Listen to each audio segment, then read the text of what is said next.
औज़ुबिल्लाहिमिनश्शैतानिर्रजीम बिस्मिल्लाहिर्रहमानिर्रहीम। तमाम फेलोज़ को मेराजुद्दीन का सलाम। डियर फेलोज़, मैं आज एक नई वीडियो के साथ आप लोगों की खिदमत में हाजिर हूँ। आज की वीडियो स्टार्ट करने से पहले मेरी तमाम फेलोज़ से रिक्वेस्ट है कि मेरे चैनल को सब्सक्राइब करें, वीडियोज़ को लाइक और शेयर करें। आज डॉन का मैं दो जो एडिटोरियल्स हैं उनकी आपके साथ समरी और वोकेबलरी शेयर करूंगा। सबसे पहले ग्रोइंग सर्कुलर डेट, ये एक एडिटोरियल है, इसकी वोकेबलरी आप लोगों के साथ शेयर करता हूं। लिक्विड नाउन, इसका मतलब है cash. Unsustainable part of speech है। एडजेक्टिव, नाकाबिले बर्दाश्त, not able to be maintained at the current rate or level. Inability noun, नाकाबिलियत, नालायकी। लिक्विडेट, ये वर्ब है, खत्म करना। Wind up the affairs of a business by ascertaining liabilities and apportioning assets. Pay out, अदायगी, noun है। Surge, ये भी नाउन है, चढ़ना, इजाफा। A sudden powerful forward or upward movement, especially by a crowd और by a natural force such as the tide. Tide कहते हैं लहर को, समुद्र वगैरह की लहर। मैकेनिज्म, यह भी नाउन है, तकनीकी। अ नेचुरल और established process by which something takes place or is brought about. At the helm, क़यादत करना। In charge of, steering a boat or ship. Disincentive, हौसला शिकनी, ये नाउन है। A factor, especially a financial disadvantage, that discourages a particular action. Over and above, अलावाज़ी, ये phrasal verb है। In addition to,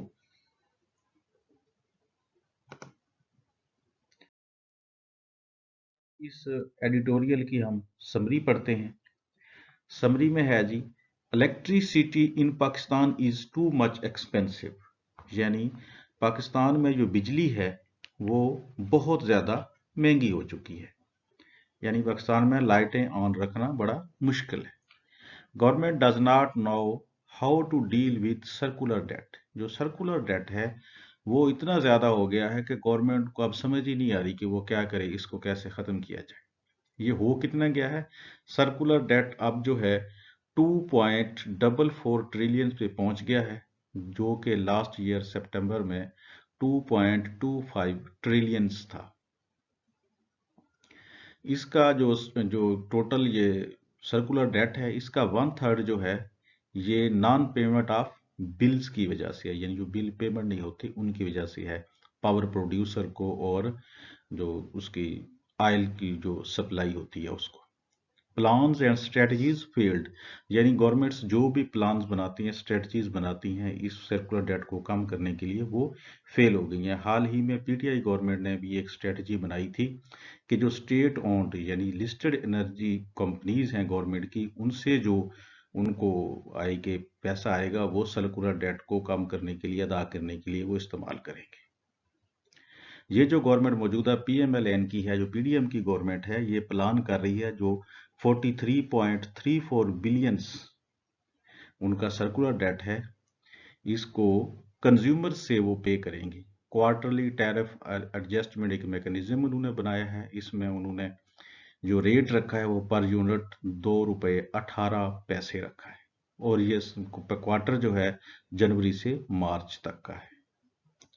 ये situation जो फिलहाल है, ये कोई भी गवर्नमेंट हो, चाहे पीडीएम की हो या अगर पीटीआई की आ जाए या पीपी की गवर्नमेंट हो, हर किसी गवर्नमेंट के लिए ये सिचुएशन अनकंट्रोलेबल है। अपवर्ड एडजस्टमेंट्स करने से आप पेमेंट्स तो ले लेंगे, लेकिन ये कोई परमानेंट हल नहीं है। जो डिस्ट्रीब्यूशन कंपनीज हैं उनके लिए कोई ये डिसइंसेंटिव है, कोई इंसेंटिव नहीं है, क्योंकि असल मसला जो है वो पुअर इंफ्रास्ट्रक्चर है, सिस्टम में लॉस है, और पब्लिक और प्राइवेट सेक्टर में जो पेमेंट्स होती हैं बिल की, वो नहीं पेमेंट्स की जाती, इसलिए ये मसाइल होते हैं। अपवर्ड्स जो एडजस्टमेंट हैं, इनसे ये मसला हल नहीं होगा। अब मिरेकल्स तो होने वाला नहीं है, ठीक है, हम कहें ना को मुआवजा ही काम कर देगा, तो मुआवजा तो होने वाला नहीं है।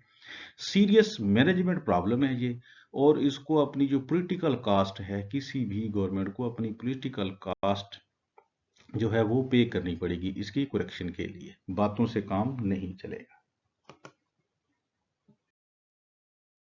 नेक्स्ट एडिटोरियल है जी डिलेइंग टैक्टिक्स। इसकी पहले हम वोकेबलरी पढ़ लेते हैं।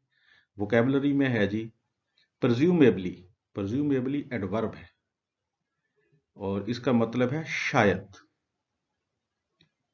टियर, टियर है नाउन और इसका मतलब है दर्जा, सफ। इसका इंग्लिश मीनिंग है each in a series of rows or levels of a structure placed one above the other. Put off, put off का मतलब है पोस्टपोन समथिंग, मुलतवी करना किसी चीज को। कंट्रोवर्शियल ये एडजेक्टिव है, मुतनाज़िया। Giving rise or likely to give rise to controversy or public disagreement. इर ये भी नाउन है, गुस्सा, एंगर। फ्रैंकली ये एडवर्ब है, वाज़े तौर पर, in an open, honest and direct manner. Come up with राह निकालना, produce something specially when pressure और चैलेंज्ड। कॉल फॉर दरखास्त करना, इल्तिजा करना, मेक समथिंग नेसेसरी। नेक्स्ट है जी पेटेंटली। पेटेंटली एडवर्ब है, इसका मतलब है वाज़े तौर पर, clearly, without doubt. Derive verb, इसका मतलब है अखज करना। ड्रबिंग नाउन, इसका मतलब है बड़ी शिकस्त। A beating, a thrashing. Ridden ये भी नाउन है, जज्बात से मगलूब। Be carried or supported by something moving with great momentum. अब आ गया जी दूसरा एडिटोरियल। इसका टाइटल है डिलेइंग टैक्टिक्स। अब डिलेइंग टैक्टिक्स कौन इस्तेमाल कर रहा है? सिंध गवर्नमेंट, लोकल गवर्नमेंट के जो इलेक्शन करवाने हैं उनमें वो डिलेइंग टैक्टिक्स यूज कर रही है, क्योंकि वो विलिंग ही नहीं है कि वहां पे इलेक्शन करवाए जाए। और फिलहाल उन्होंने सेकंड फेज को 90 दिन के लिए पोस्टपोन कर दिया है और जब 90 दिन गुजर जाएंगे तो फिर को नया बहाना लेके आ जाएगी। इलेक्शन करवाने के सिलसिले में चीफ इलेक्शन कमिश्नर ने इस्लामाबाद में एक हियरिंग में कहा है कि सुप्रीम कोर्ट के डायरेक्टिव्स के बावजूद वो इलेक्शन हेल्ड नहीं करवा सकता। इस हवाले से गवर्नमेंट ने उनसे इख्तियारात ले लिए हैं। अब गवर्नमेंट ने एक ये बहाना बनाया है, no not sufficient police personnel and administrative staff. जब 90 दिन गुजर जाएंगे तो फिर कोई नया बहाना ले आएगी गवर्नमेंट। ईसीपी को चाहिए कि वो पंजाब गवर्नमेंट को और सिंध गवर्नमेंट को पुश करे कि वो एक कंक्रीट टाइमलाइन दें कि वो कब इलेक्शन करवा रहे हैं। पीपी ने सिंध में अपनी खास तौर पे कराची में अपनी सपोर्ट खो दी है, तो इसलिए भी ये चाह रहे हैं कि अगर वहां पे इलेक्शन होता है तो इनको बड़ी ड्रबिंग होगी इनकी, यानी बहुत बड़ी शिकस्त होगी। एमक्यूएम में भी वो पावर अब नहीं है कि वो चैलेंज कर सके पीपीपी को। पीटीआई ने जो लास्ट जनरल इलेक्शन हुआ था वो कराची में ज़्यादा सीटें उन्होंने वहाँ से जीती थी, लेकिन इस दफ़ा उनका जो ज़्यादा इंटरेस्ट है वो इस्लामाबाद को कैप्चर करने में है। पीएमएल जो है वो भी मेगा सिटी पीएमएल के रेडार में भी नहीं है। अर्बन पॉपुलेशन जो है वहाँ की वो अब ईसीपी की तरफ देख रही है कि ईसीपी इलेक्शन करवाए और उनके जो लोकल रिप्रेजेंटेटिव्स हैं उनको मुंतखब करें। थैंक यू, अल्लाह हाफिज़।